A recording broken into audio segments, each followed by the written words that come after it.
Snyder III, Councilmember Paul St. John, and Councilmember Chris Tasse.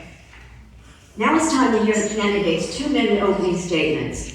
We've drawn lots to determine the order, so Mr. Heritage will go first, Marshall Heritage, for your opening statement. Good evening. I'm Marshall Heritage, the Tasse Highway Superintendent. I thank you for this opportunity to introduce myself and tell you a little bit about the Highway Department. I've lived in Charlton since 1998. I served as a councilman on the town board for a little over 2 years, starting in 2016. This is my 8th year serving as Highway Superintendent. A little about the highway. The Highway Department consists of 6 full-time employees, 1 part-time summer employee that assists with the mowing of all the town lawns, parks, cemeteries. The highway crew is busy year-round maintaining 47 center miles of town highway roads, mowing, plowing the roads, including cutting brush from roads, mowing, plowing the roads. This includes cutting brush from the side, removing tree limbs, and clearing ditches for drainage. We try to average about 3 miles of paving a year. And we also do a sharing program where we help each other out, other towns, during the paving time, where we all send trucks to different towns to help each other. The 2 areas I continue to focus on has been upgrading the equipment and increasing the department pay to a competitive level. We are also very community oriented, working with the fire departments, the churches, and the schools. I enjoy the challenge of the position. I'm done. Thank you, Mr. Heritage. Next to speak is Ed Snyder III. Thank you. Good evening, everyone. First, I'd like to start off by thanking the Republican Party, Democratic Party, and League of Women Voters for organizing this. It's a great event, and thank you for members of the town for coming out and hearing, what we had to say tonight. It's great to see everyone. So, yes, I heard Edmund Snyder III, but you call me Ed. I've been a resident of the town for nearly all my life. I'm 46 years old, so 44 years or so. I've been in the town of Charlton. Great town, I love it. And I was eager to seek the opportunity when it did come up to take the position on the town board.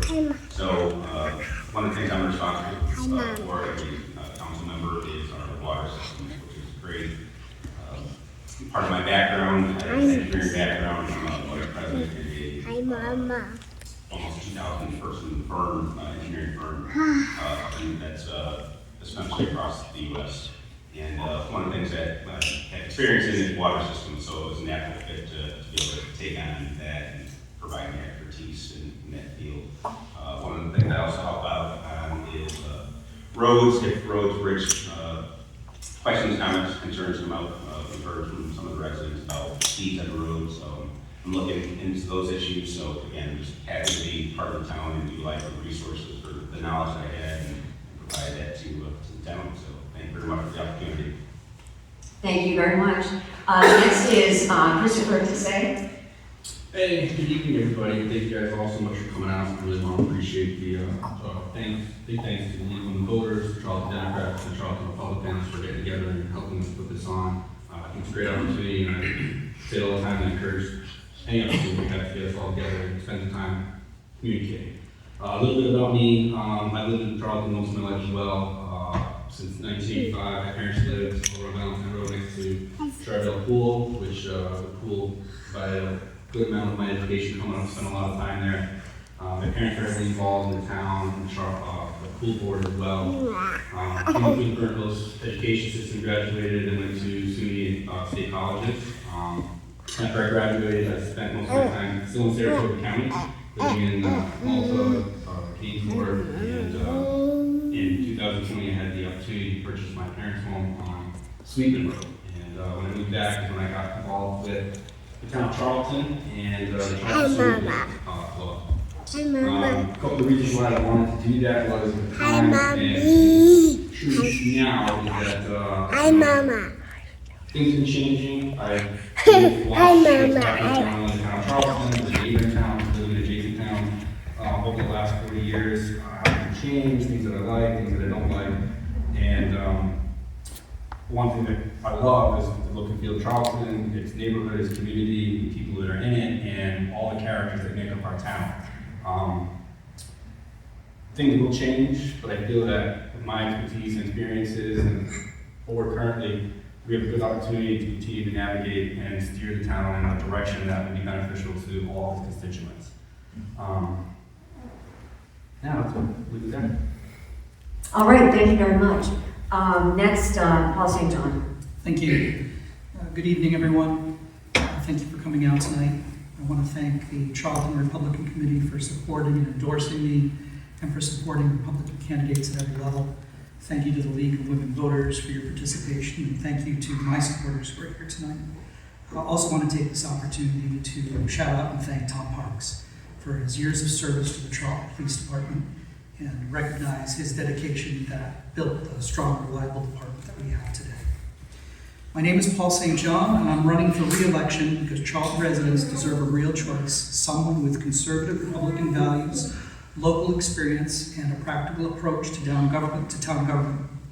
I grew up on Crane Street, skating on the mill pond, fishing in the Outlaws, and attending Burt Hill schools, the same schools my children attend today.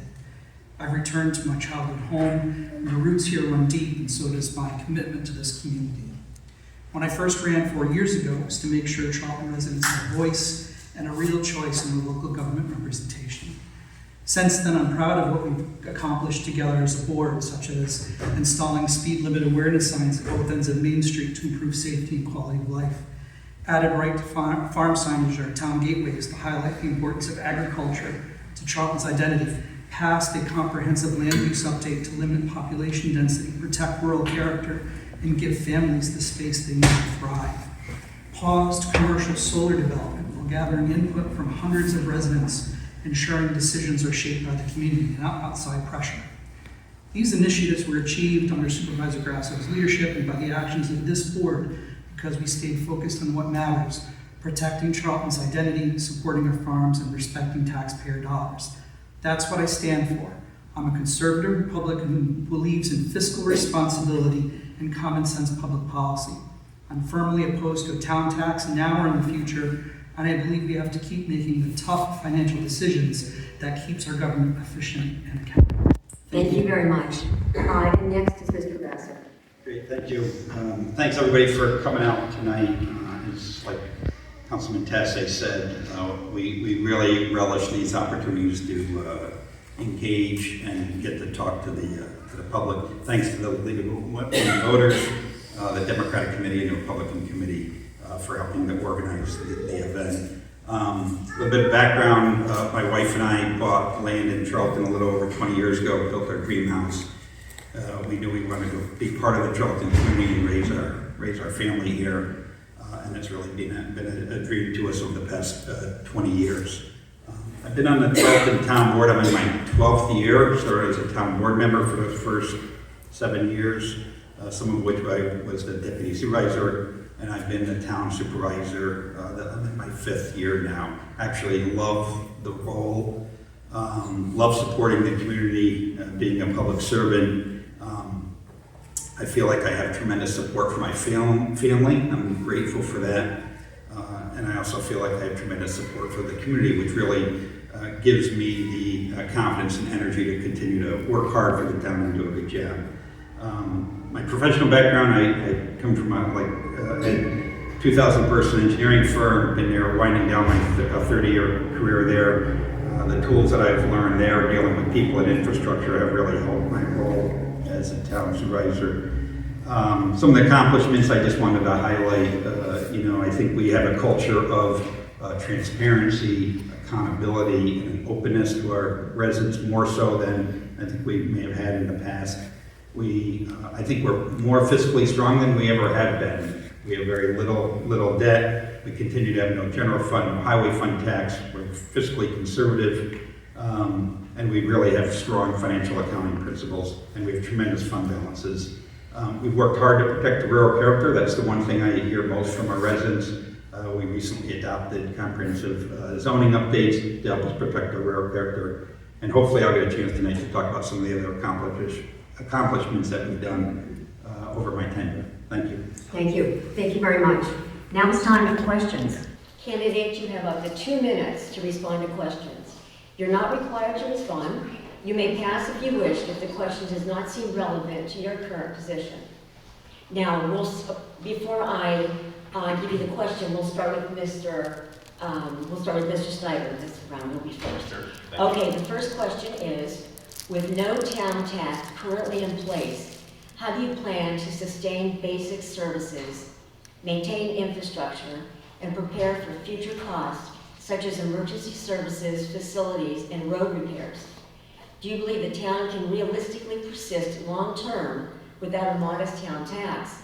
If the county sales tax, which is a major source of revenue for the town, were to decline, how would you address the shortfall and maintain essential services?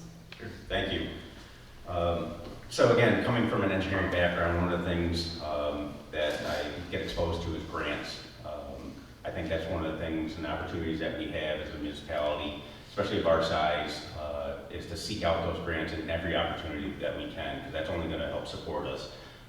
You're right, Pat. I mean, it's tough navigating a town budget and trying to stay in a 2% cap. As we know, things go up. Everybody wants to get a raise every year, right? So as wages go up, everything else kind of follows. So it is very challenging. That's where you got to look at, essential services. Roads and Marshall's group is highly needed, right? We need our snowplows. We need to make sure our roads are safe and accessible. So balancing all that is definitely a challenge. And I think with continuing to seek out grants, that's only going to help us help backfill some of those needs that we have within the town and provide us opportunity to keep spending our money wisely. Thank you. All right, thank you.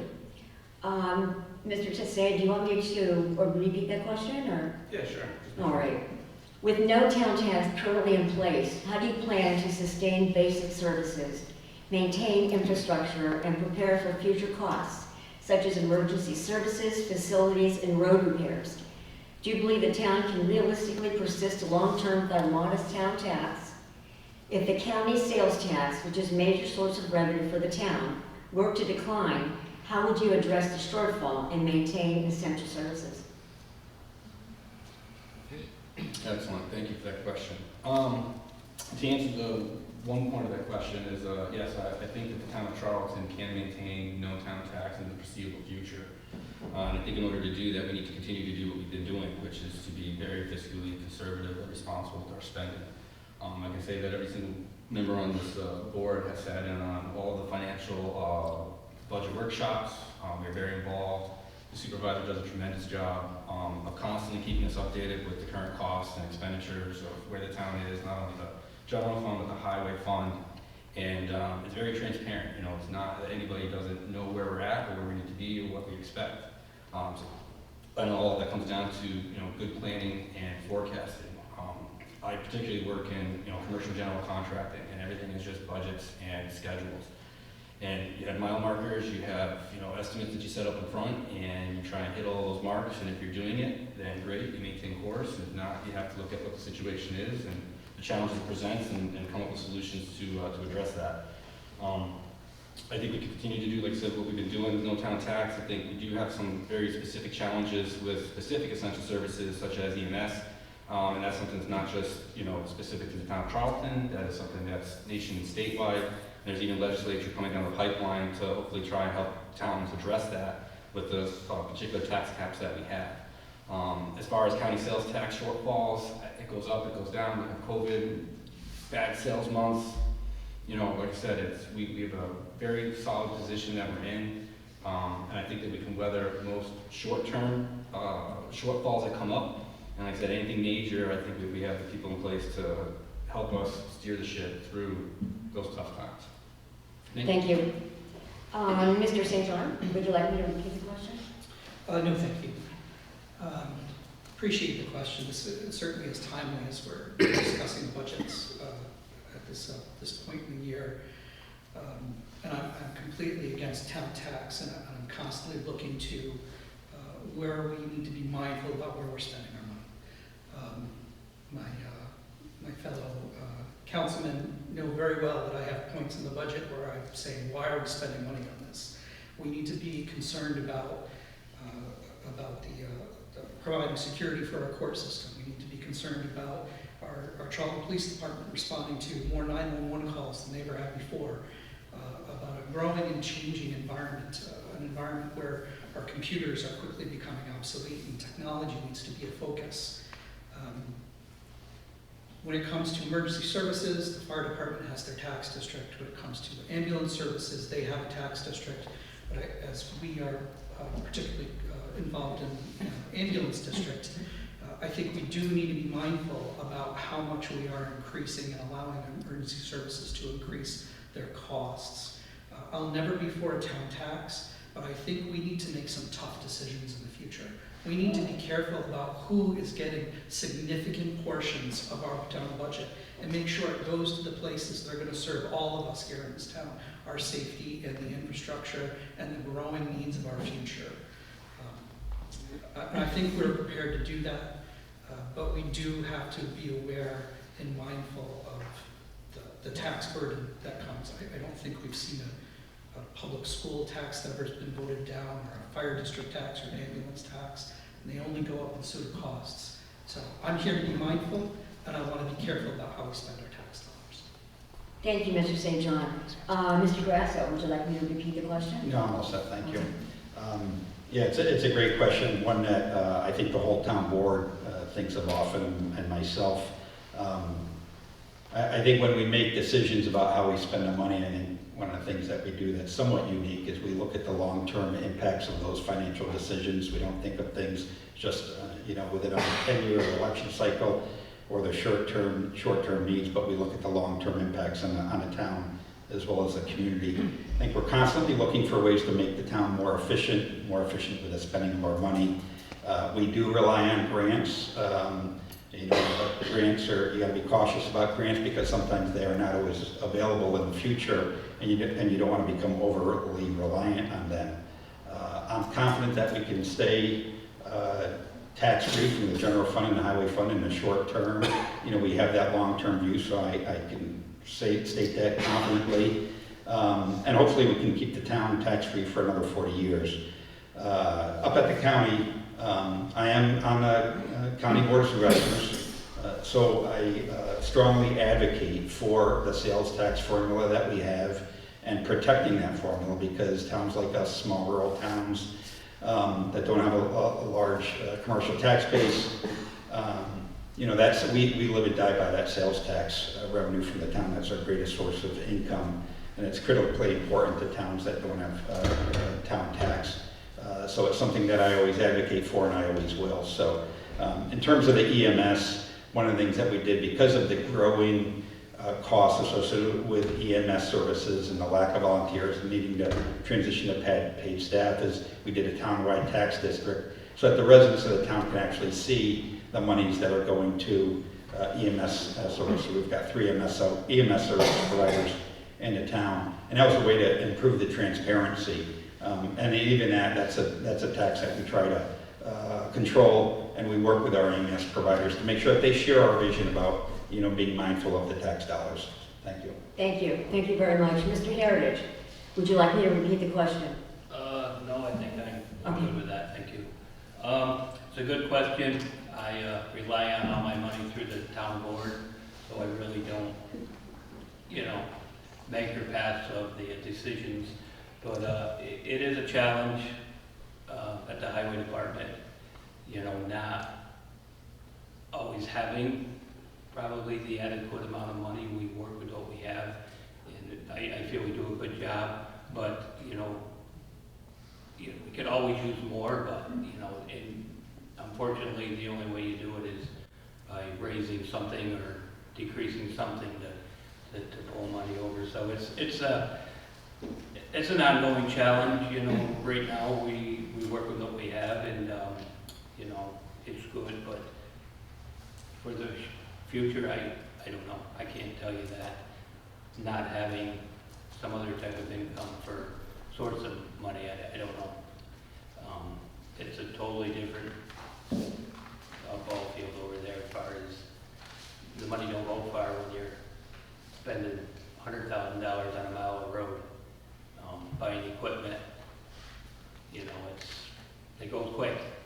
It goes quick, so that's all I got. All right, Mr. Heritage, thank you very much. We'll go on to question number 2. The town of Charlton recently extended its moratorium on community solar projects to study the pros and cons of such projects and how the projects will affect, Charlton. But that moratorium cannot be extended indefinitely. What is your plan for how to address the challenges, opportunities presented by community solar? And we're going to start this round with Mr. Tasse.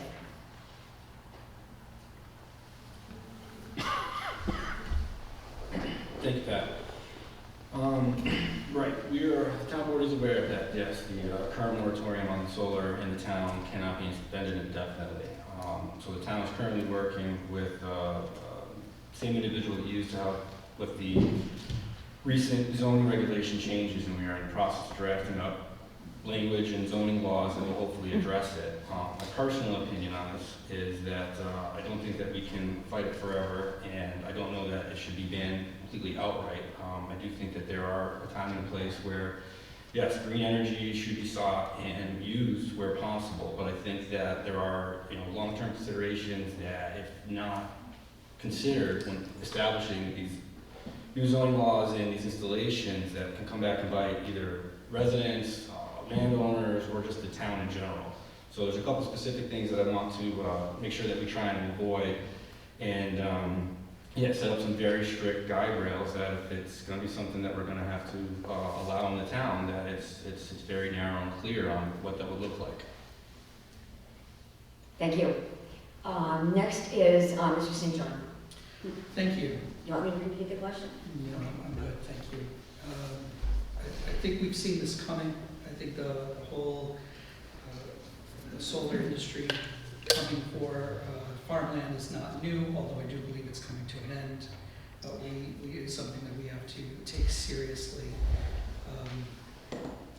And I think as we've heard more and more about solar, I want to be careful about the definitions of what I'm talking about. I think every Charlton resident should be able to have solar panels on their property, on their home, on a stand, however it works, on their barn, as much solar panels as they want to use for their personal private property.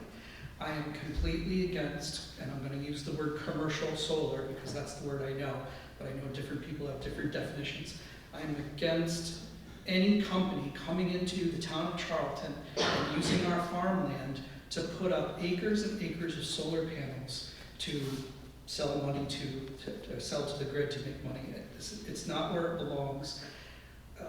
The only reason why I might not outright ban solar is because possibly setting more guardrails might limit it more, but solar panels in a commercial capacity do not belong in the town of Charlton. Thank you. Thank you very much. Next up is Mr. Grasso. All right, thank you. Yeah, great. It's a great topic, one very relevant, seeing that we had an application submitted for a large community solar project in the town. Our zoning does not currently allow that type of installation. So what we did is we established a moratorium. It was a 9-month moratorium. It gave us time to start to learn more about what the potential impacts of community solar are. We see them in all the communities around us. I can personally say there's not an installation that I've seen around a cap region that I feel is right for the town of Charlton. We hired a land use expert in this space to help us with our decision making, and not so much the decision making, but help us look at our zoning and see where the weaknesses are and help us take our vision for this issue and drafted into amended zoning regulations.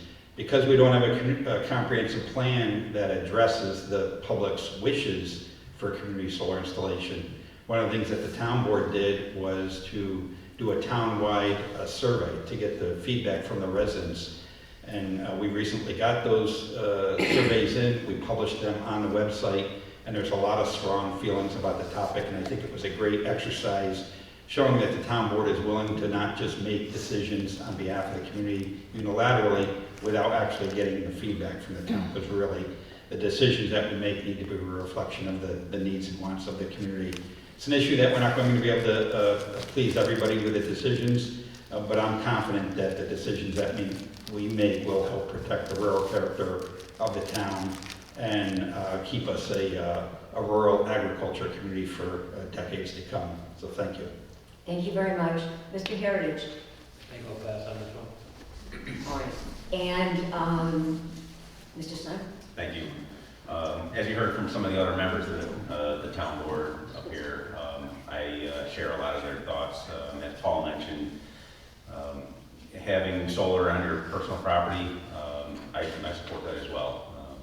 A resident can put them on their barn, put them in their field, whatever they choose to do.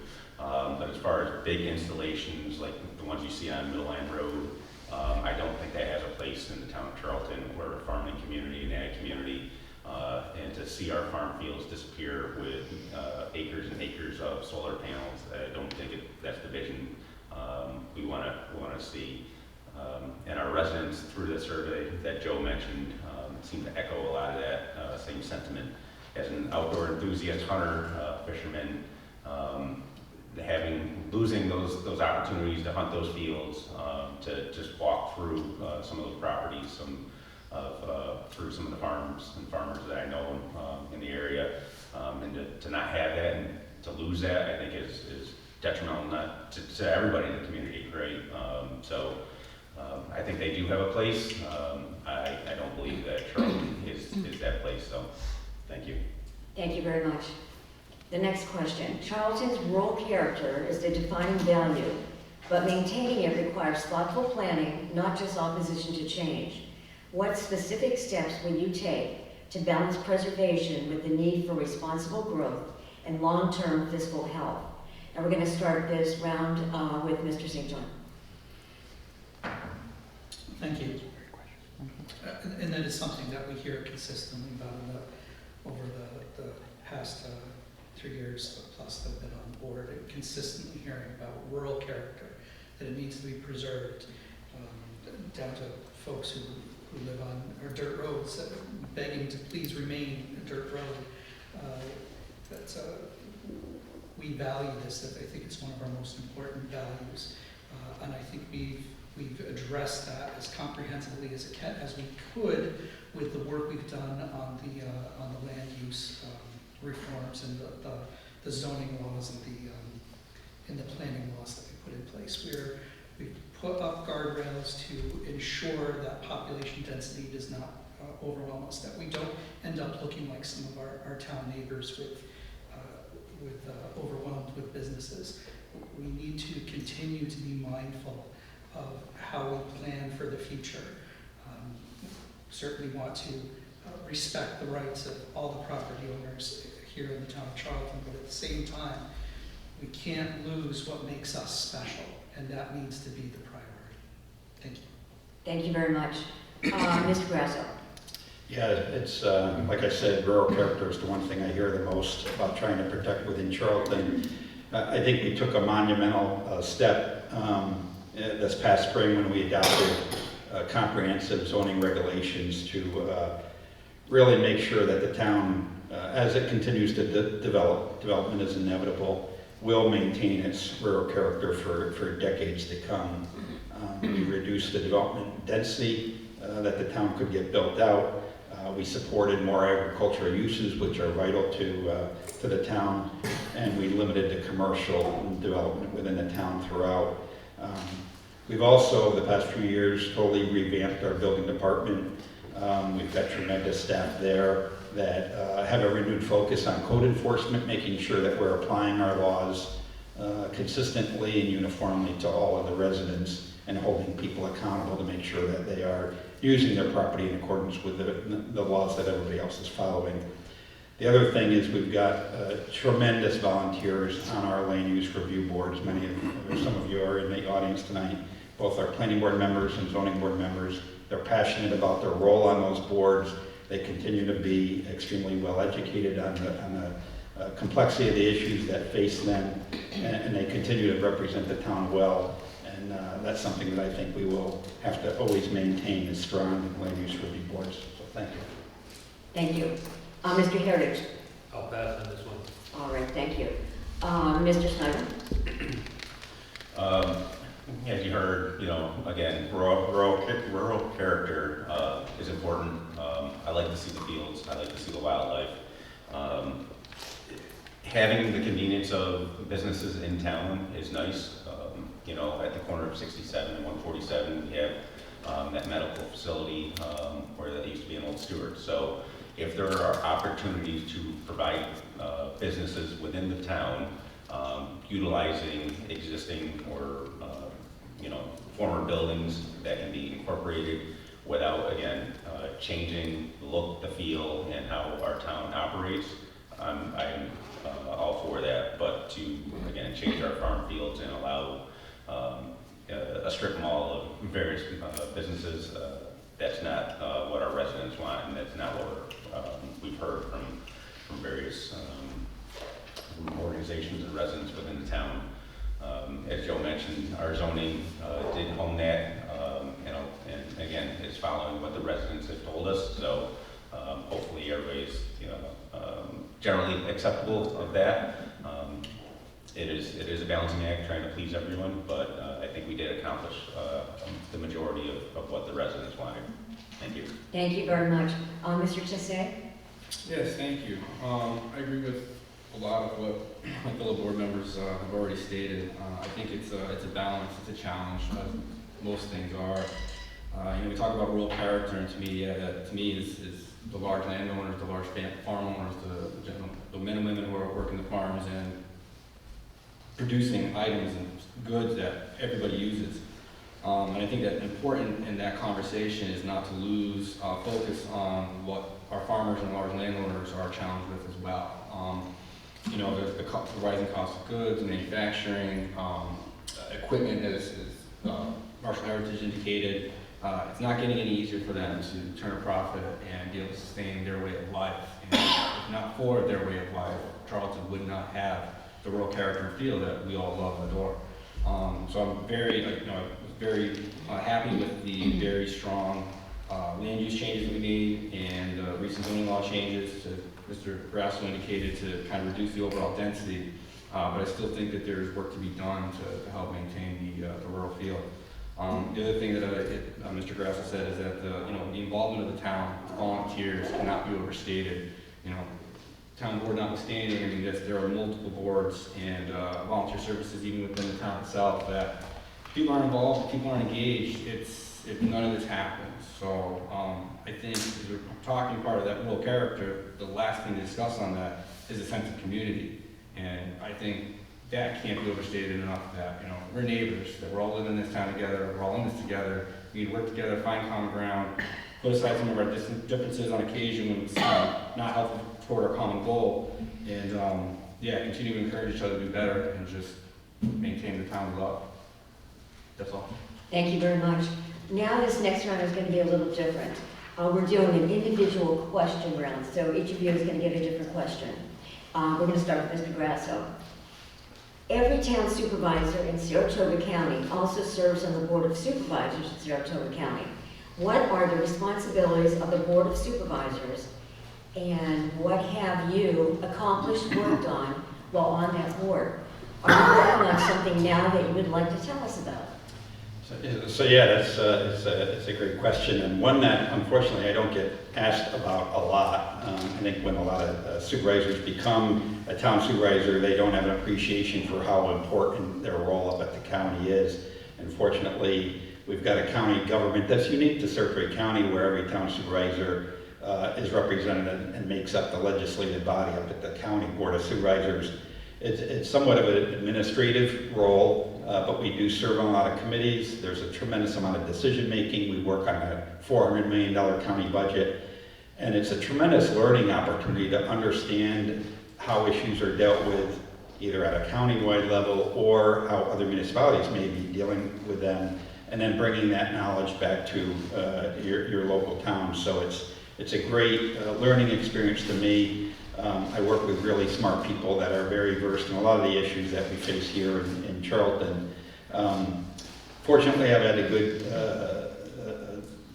strong position to be able to work on a lot of strong committees up there over the past 5 years.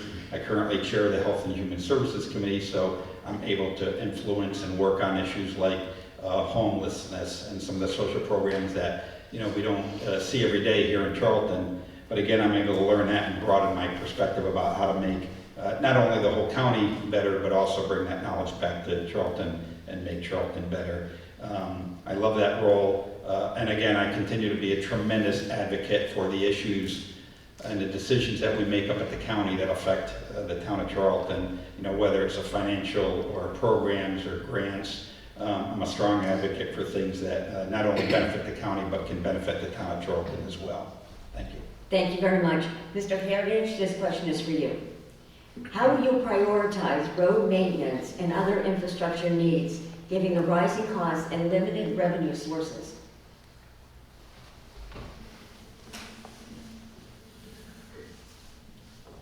Well, I mean, what we've done in the past is we take a look at all of our roads and the needs of which ones are in need of more assistance than others.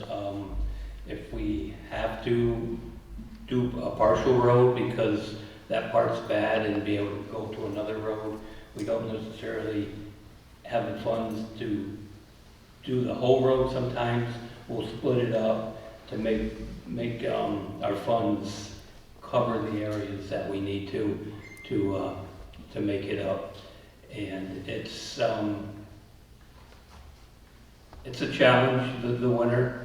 The winters are the biggest, dictates the direction that we go and what roads we fix. We could have a plan. We kind of have a plan like, all right, next year we're going to do this or that. But, some years we change it 3 times before we actually do the work because of that. But I think we've got a good handle on things. I've got a good crew, and they all work well together and understand the budget needs and how to minimize any wasteful spending. So. Thank you very much. The next question is for Councilman Ed Snyder. Charlton has an aging water system that was designed in the 1950s to accommodate new residents and additional housing being built. Many feel that the system is not sized appropriately for the current needs of residents and cannot accommodate future growth. What is your position about the stability of the town's water system, and how is the town prepared to address the challenges of this aging infrastructure? Thank you. Yes, you're absolutely correct. Our water system is aging.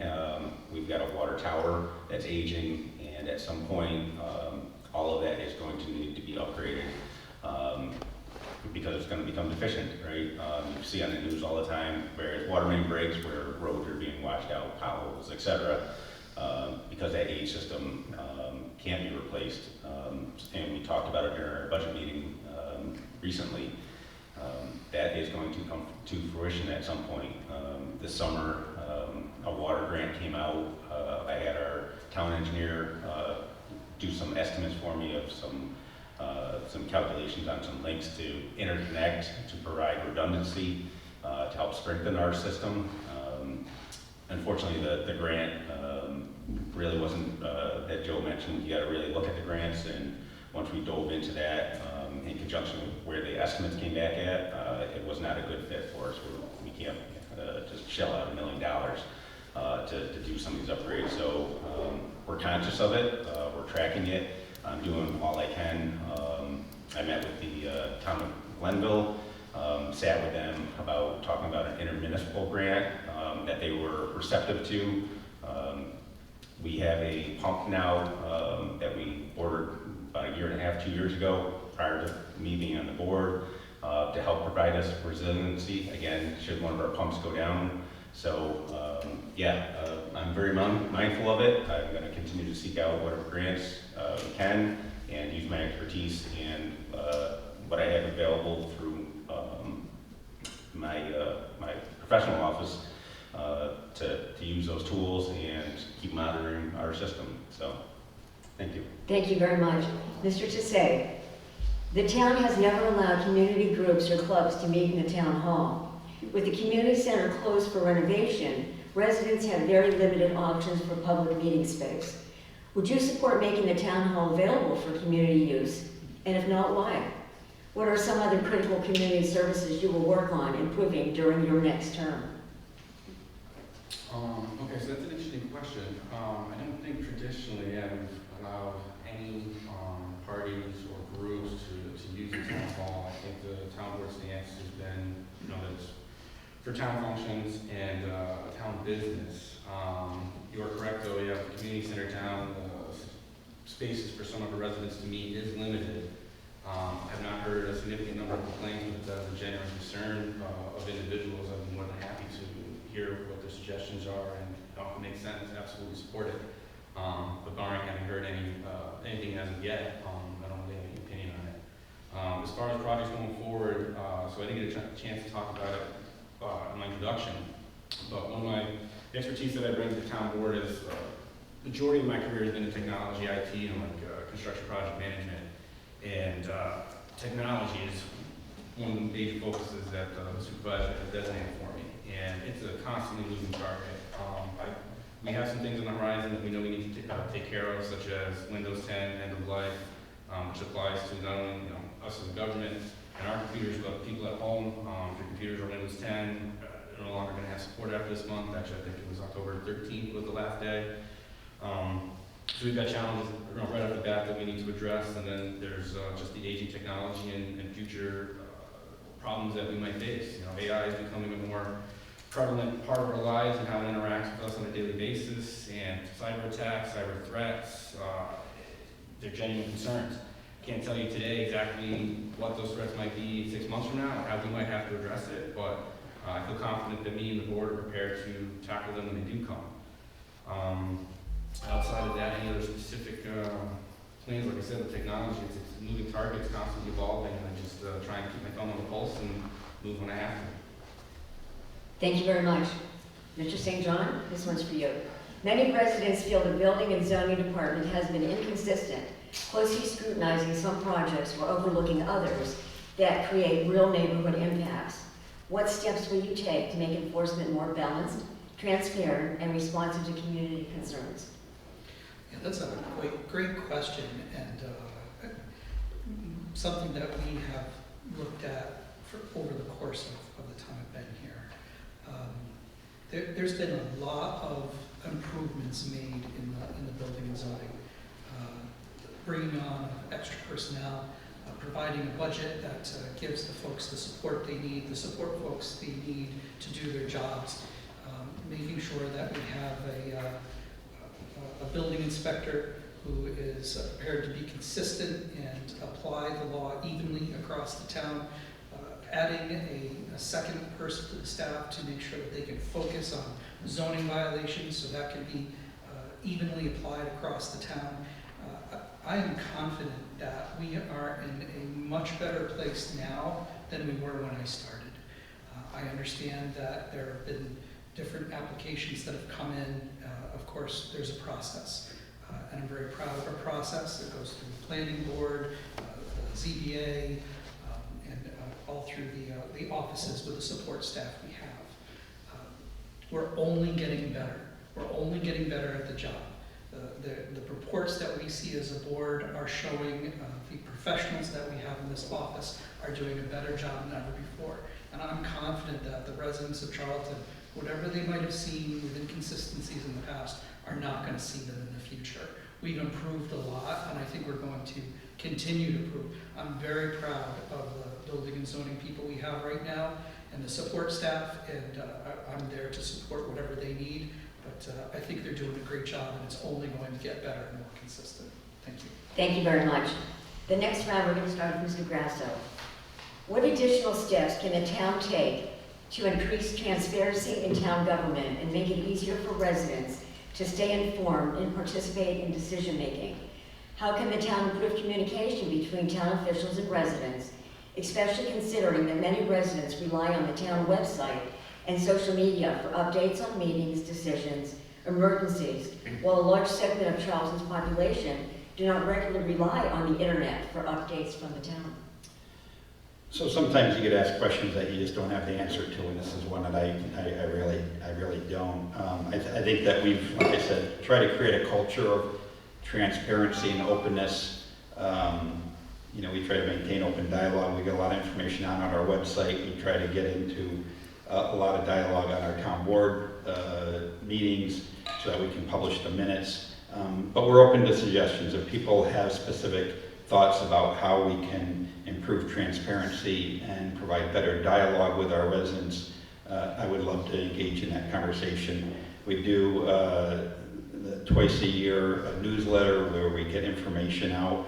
You know, but again, if there's other opportunities that we're missing that are prudent for us, things that we can do with the limited town resources that we have, whether financial or you know, the people to actually do those things, I'd love to hear those suggestions. I think that there's probably improvements out there that we could do, and I'm confident that we will do the things that are helpful to our residents. But it's not a concern that I hear from our residents a lot, but if there are concerns out there, we would love to engage in that dialogue. And I think I speak for the whole town board. I think the whole town board would welcome opportunities for improvement and transparency. So, thank you. Thank you. Mr. Heritage, would you like me to repeat the question? Yes, please. Let me see. What additional steps can the town take to increase transparency in town government and make it easier for residents to stay informed and participate in decision-making? How can the town improve communication between town officials and residents, especially considering that many residents rely on the town website and social media for updates on meetings, decisions, and emergencies, while a large segment of Charlton's population do not regularly rely on the internet for updates from the town? Well, as Joe said, it's a difficult one, but for the highway department, we do use the internet. We send out blasts, but we also will go, if we're working on a specific road, I've gone door to door, speaking to people, getting the word out to them, notifying them. Also, we have gone, you know, put paper in their mailbox of certain days, maybe that the road's going to be limited use or going to be closed or we're going to be paving. But, you know, the internet's a great tool, but, you know, as you say, not everybody possibly has it or uses it. And that becomes difficult. The newsletter's great, but it's not a day-to-day tool that you can get information out to the residents. So, yeah, it's, you know, we do our best, and, you know, we also, I mean, we work with the schools a lot as far as notifying the bus garage of closures or what's going on, so they understand, but we make a phone call. That's one phone call versus trying to cover a town of 4,000. So that's just a little bit of how the highway department handles it, but it's, you know, it's probably not the best for the whole town. Thank you. Mr. Snyder, would you like me to repeat the question? No, ma'am, I'm all set. Thank you. When I came onto the board, one of the things that I talked to Joe about was why don't we broadcast our meetings? Because I remember during COVID, that's how I used to tune in, and Joe made a perfect point of we start doing that, the people that do attend, because we don't broadcast it, are not going to attend. And doing a meeting and having nobody in the room is really boring. Just when it's just us talking to each other. So I wish every meeting was this full. Honestly, we struggle to have people turn out to some of the meetings. Joe has a robust agenda. Every meeting. I mean, he goes through county updates, town updates. I mean, everything is covered. So transparency-wise, I think we are really good at that. Joe does a terrific job of just explaining everything, letting everybody know the ins and outs. So if there's something the residents are concerned about that you feel we're not being transparent in, please let us know, because as Chris mentioned prior, we haven't heard that. So if there is that concern, we'd love to hear that to rectify it. So do please reach out and talk to us. That's why we're here. We want to get information to you folks to make sure you're well informed and know what's happening within the town. So thank you for that question. That's a good one. Thank you. Mr. Tasse, do you want me to repeat it? No, Pat, thank you. I think I'm all set. So the first part of that question, I don't know that we can take any, as Joe said, any additional steps to prove transparency. I feel like that's one thing that all of us up here feel very strongly about, is transparency and fiscal conservatism. Mr. Grasso goes through an enormous amount of effort. I don't think anybody appreciates just the amount of time that he puts into every agenda every 2 weeks when we meet, and that anything that's on the agenda for us to discuss is duly vetted and considered. And we welcome people to come to our town board meetings as frequently as possible to voice their opinions to us. As you heard here, we do listen. We love the engagement. And I'll circle back to a comment that I made earlier. I love doing these things. I love going out to the town events. I'm going back to the recent goat sanctuary event. I love going to our party in the park. Most of what I hear is from people out in the wild talking. So I think as far as improving it, that's something we should get together more often and have more conversations. Outside of that, as Mr. Snyder indicated, we have had previously other technology means to broadcast, and social media, there's just so many things. I don't think anybody wants us to have a TikTok page or a YouTube Shorts page. But if people are having a difficulty getting information, I'm absolutely open to reviewing and discussing the potential options we have. One thing that came to mind that I think might have been mentioned and maybe we could do a better job on is email blast. So maybe if people like that form of communication and would like to get the information that way, I'm happy to do it. I'm not terribly fond of socials myself. Again, AI being what it is and just social medias being what they are, I feel like there's just too many negatives to go there for your news. But yeah, the town website, maybe email blasts, and if anybody's got any other ideas, we'll be happy to discuss them and see what we can do to make that come to fruition. Thank you. Mr. St. John? Thank you. It reminds me when I walked into the room and I was thinking I see a lot of familiar faces, and I certainly thank those of you who are active in our local town government. I appreciate it. For those of you who are not in this room very often, second and fourth Monday every month, please feel free to come on down. We've got privilege of the floor for anything on the agenda at the beginning. We have a privilege of the floor at the end of every meeting for anything that you want to talk about. And I've certainly made my views and opinions clear tonight, but I also want to hear all of yours. This is an opportunity for you to have your voice heard, whether it's a public meeting, a hearing that we're doing, and I'm not hard to find. Every planning board meeting, every CPA meeting, every land use committee meeting, every event that we have, I'm available. I understand we're talking about ways to get away from technology, but I do have my email on the website, but I also have my cell phone, my personal cell phone's on the website. And feel free to get that. And if you don't have access to technology, come to any one of the meetings. I'll be happy to give you my card and talk to you about whatever you'd like to. There's forms here in the zoning and building that if you need more information or if you need to have something completed or something move forward, there's ways to do that. We're always looking for ways to communicate. Email blasts, social medias. My thanks to the administrators of social media in our town who do a great job at getting word out about what happens. 2 weeks after every meeting, all of our minutes are posted. I think we've done everything that we can to be as transparent as possible with the opportunities we have. But if you have another way that you'd like to talk to me or talk to us, I welcome you at any time. Please come find me. I'm happy to talk to you. Thank you very much. Okay, let's go to our next question, question number 6. What do you view as the most pressing issue viewing the town in the next 4 years? How are you prepared to address this challenge? And we're going to start with Mr. Snyder. Thank you. I think it goes back to the budget question. Honestly, as you heard tonight, again, everybody kind of mentioned costs are rising, and trying to maintain that and looking at every need and agency that comes to the town and wants a piece of our budget. As Paul mentioned, going through that is very difficult and saying, why are we shelling out this much money to this group and this group when they may not be essential? So tough decisions are definitely on the rise.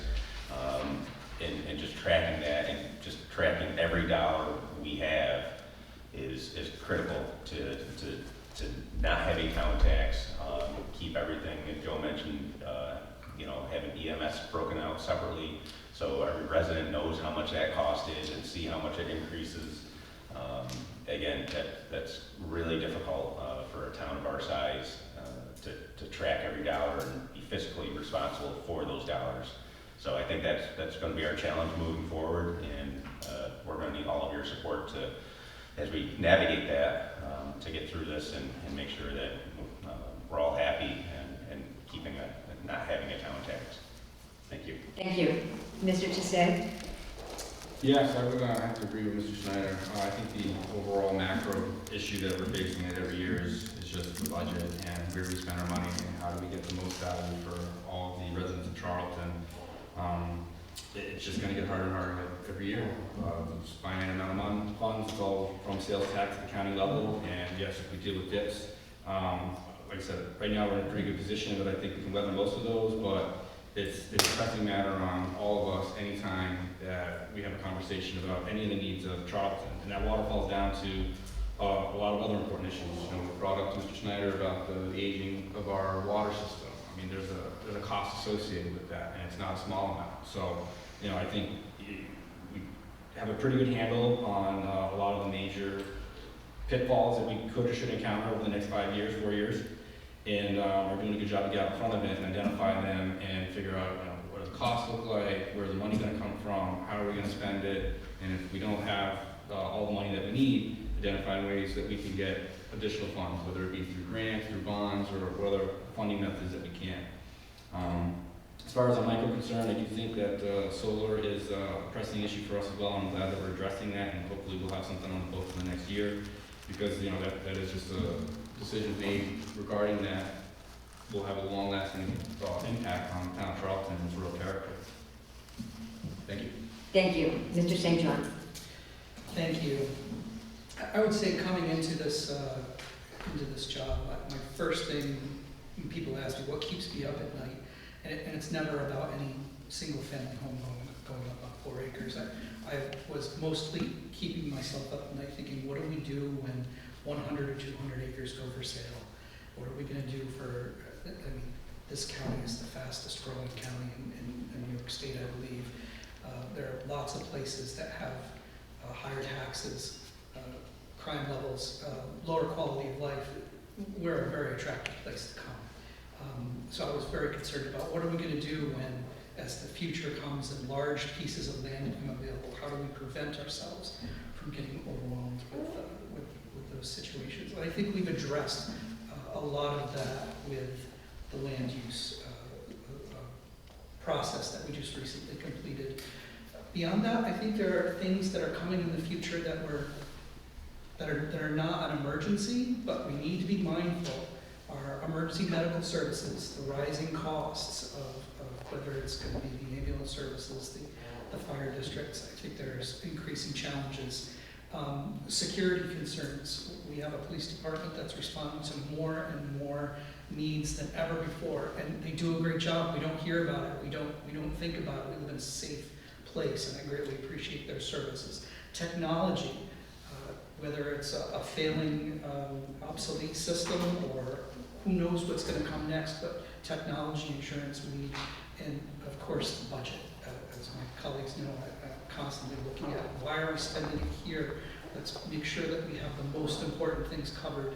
So I realize it's not any one thing, but I think it's the things we have to be mindful about what our residents need and what our priorities need to be, and we need to approach it with common sense.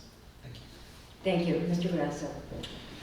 Yeah, it's interesting because if you asked me the question 5 years ago when I first became supervisor, I think my list of most pressing issues would be very different than what I'm going to talk about tonight. And I think sharing what Councilman St. John said, and I think that's because we've been very proactive in addressing what those most pressing issues are. This town board works really well together, and we take on tremendous challenges.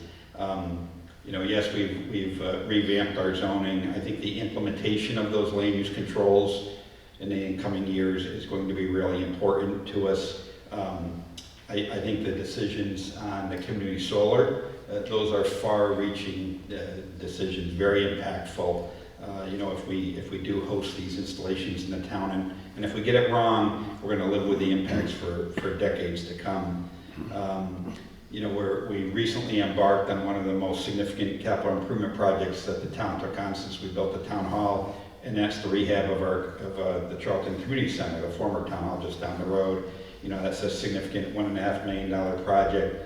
I think it was neglected for many years without investment to keep that building up. And this town board, found a way to take on that project, and I think it's going to be a shining example of how a town can stay committed to its historic resources. Something else is the disposition of the Corbin estate, and I'm sure that there's some people in the town know the history of that. I think that property, which the town does not have any legal stake in, has been allowed to degrade over 30 years. And since my first day as supervisor, I started working on trying to reach a good disposition of that property, and I think we're on the cusp of some what's going to be a really positive step forward for the disposition of the Corbin estate, which will benefit not only the legacy of the Corbins, but also the community as a whole for decades to come. All right, thank you very much. Mr. Heritage. Yes, I have a couple. I think the first one is adequate funding. That's in every department, every area, and also the skilled worker pool. It's getting more difficult to find the right people and people that can drive. There's a lot of people with CDLs out there, but they're not drivers. Pretty much anybody can go get a CDL license, but without the experience, we can't accept them, and I won't. We've run short before because of not finding the right people, and I don't think that's going to be getting better soon. That's just an ongoing problem, probably in all types of workforces, but definitely for us, once you get behind a plow truck and a plow in front of you, it's a whole different ballgame. And then you get the wing on it, and it takes the right people, and to find them is difficult, and to keep their pay, to find them has been a challenge for us. And my two areas when I took the job on was to get the pay up and to get the equipment back in shape. When I started, they borrowed equipment from everybody, all different townships. And that was good, and everybody shared and helped. But now we're in better shape where people borrow stuff from us. And that's a good feeling. And overall, those two areas, I would say, is probably the biggest at this time. Thank you. Thank you very much. This is going to be the last question for the night. I think it's after 8, before closing statements. And we're going to start this round with Mr. Tasse. As housing costs rise across the county, how can Charlton help ensure that young families, seniors, and working residents can continue to live here without compromising our rural character? Could you just repeat it one more time? Sorry. Yes, as housing costs rise across the county, how can Charlton help ensure that young families, seniors, and working residents can continue to live here without compromising the rural character?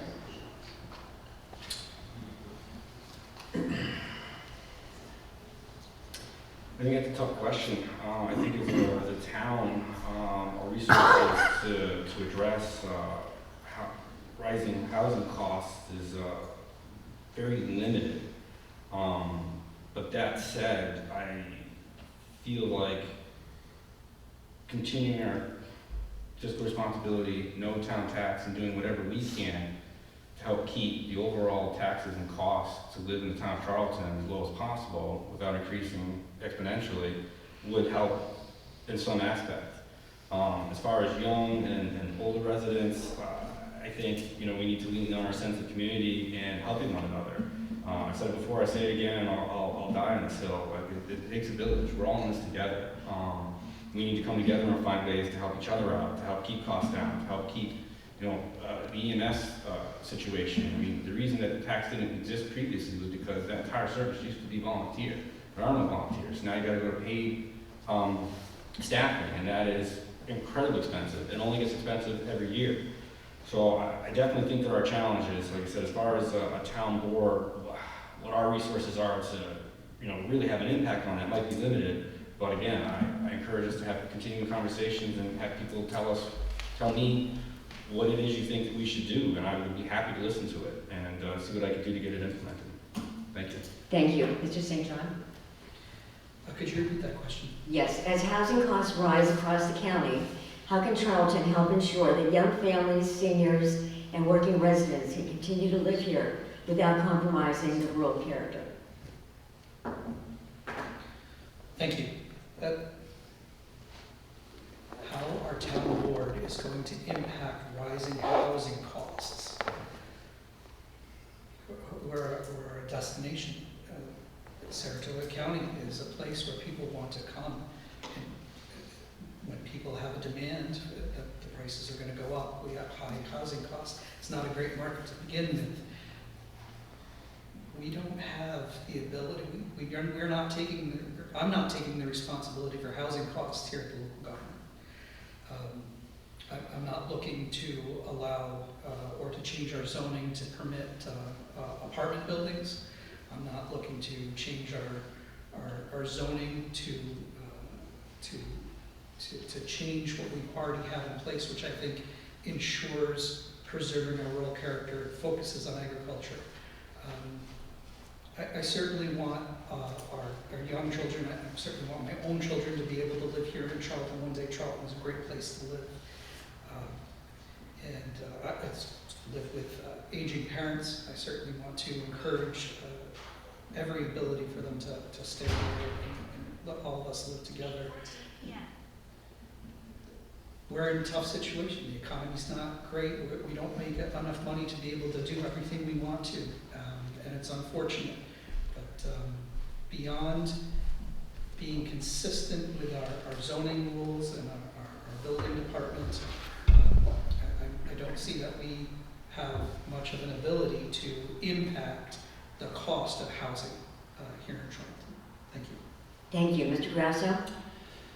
Yeah, so, unfortunately, I don't think the town of Charlton is in a position where it's going to be able to offer affordable housing for every sector of the population.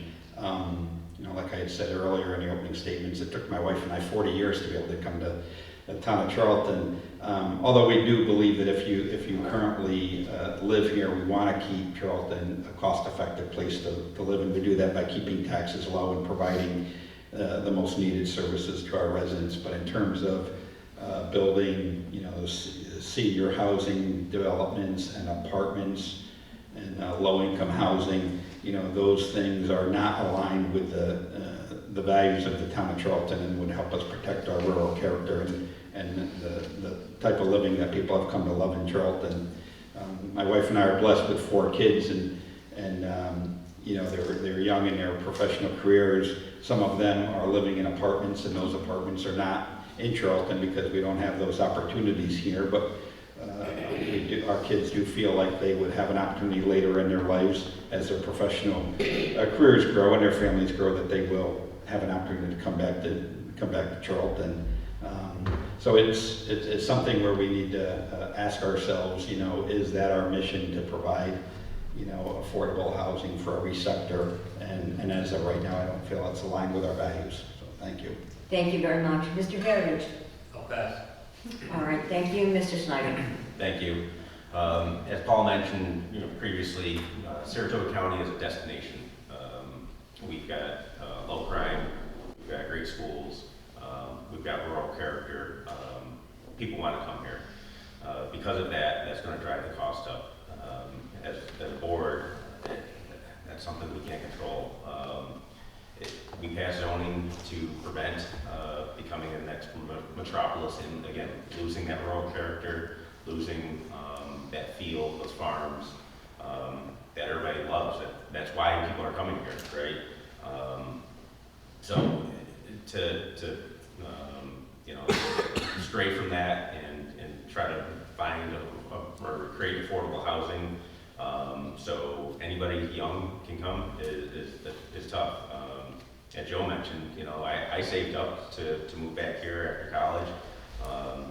This is where I wanted to be. I grew up here. I wanted to return here.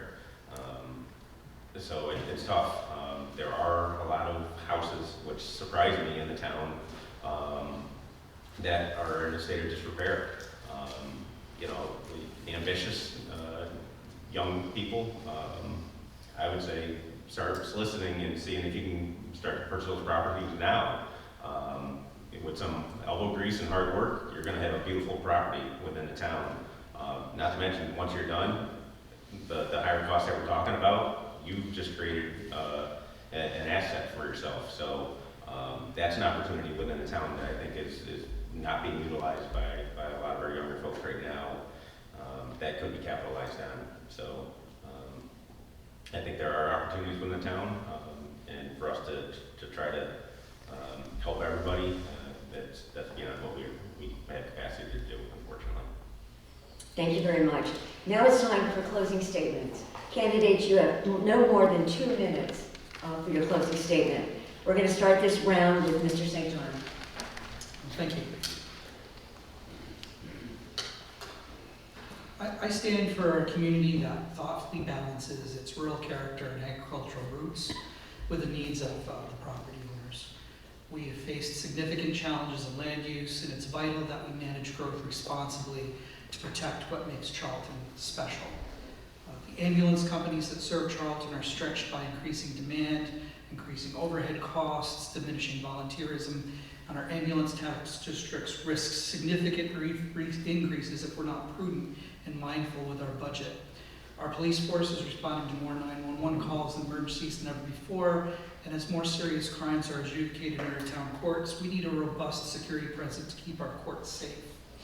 We must be mindful about how we allocate our resources. While we're moving forward with a community center project that will incur significant costs for our town, grants that only take us so far, we're also budgeting significant money for other needs as well.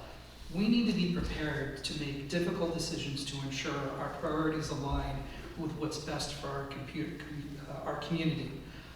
I want us all together to protect our community, grounded in conservative values of responsible growth and fiscal responsibility, where high quality of life will hopefully never come with the burden of a town tax. And since I still have some time left, I want to plug one more time.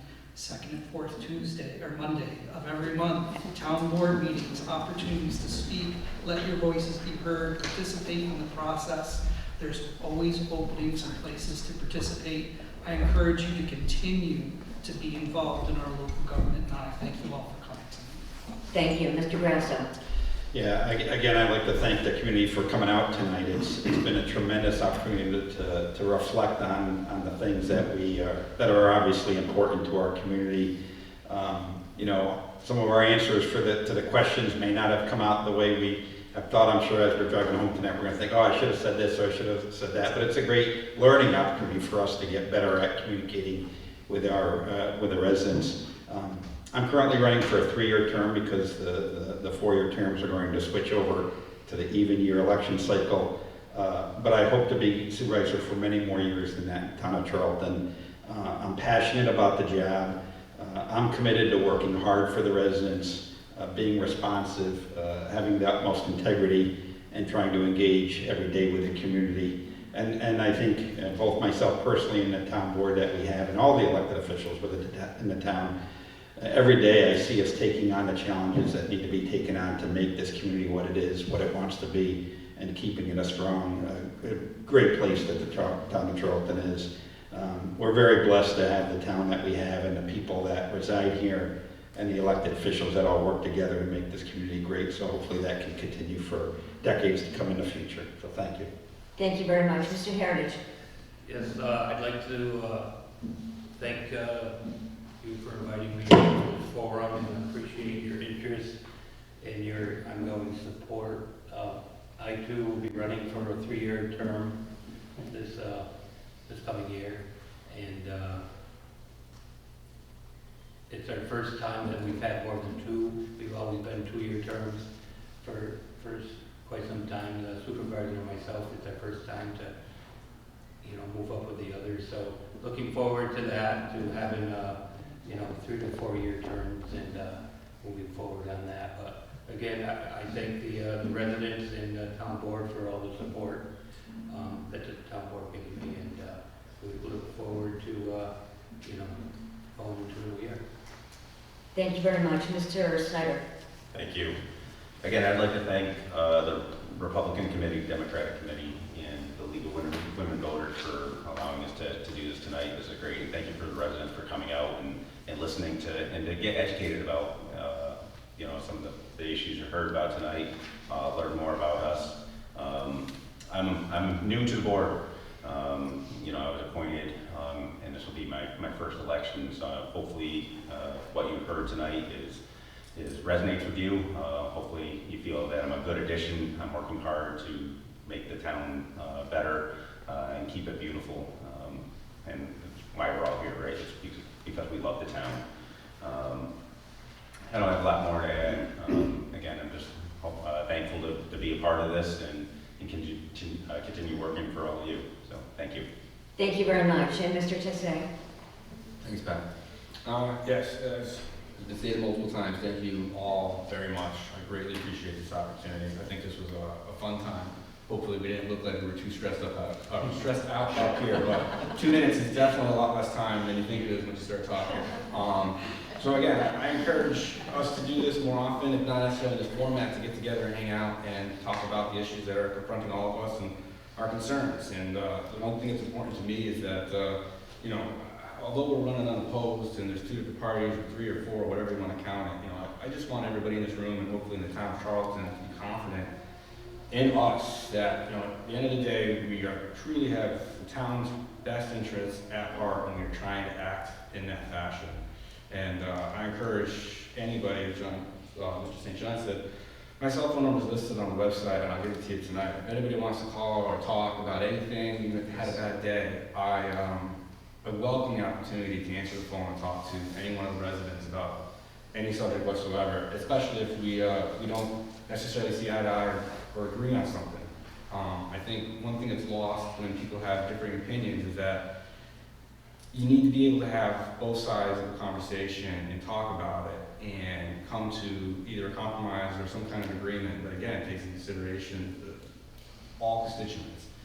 That's very important to me, and I hope to serve another 3 years, and if we're to do it again, that continue to have opportunities to engage with you all and continue to grow and learn more about everybody.